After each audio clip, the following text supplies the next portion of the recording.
I want to talk to a very subgroup, niche section of people right now that I am a part of.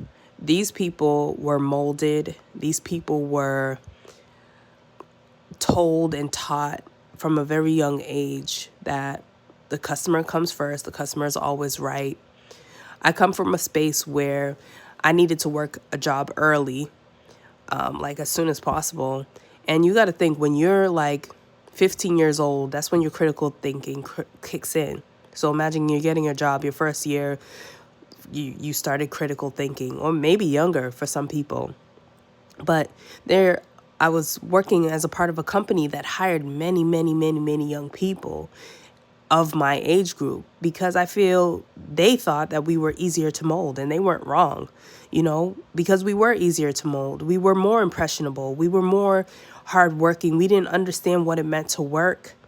And I don't mean more hardworking in the sense that we work harder than other people, but I think that it was easier for them to kind of persuade us or push us to do more than we should because we didn't know better.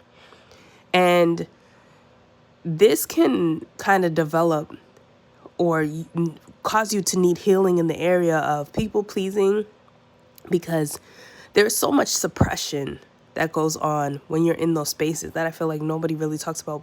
That's why I would never let my child work this kind of job, because I feel like you suppress so much, and then being so young, you can kind of normalize that suppression of moods of your body, suppression of your emotions, just to keep that job or to keep the customer happy. Maybe you're not going to the bathroom like you should. Maybe you're not expressing yourself, so it can become very unhealthy. So I'm just wishing healing for that group, to say, like,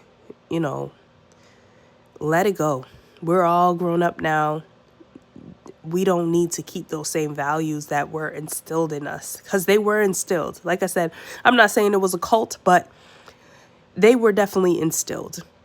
And it depends on what company you worked for, because some of it did feel a bit cultish, but that's another video for another time. But just know, if you haven't let it go, if you haven't sought healing for that, you may need to look at that area of your life and that time of your life, because it wasn't a small thing, It's not something to be overlooked, what happened in that time. So, yeah.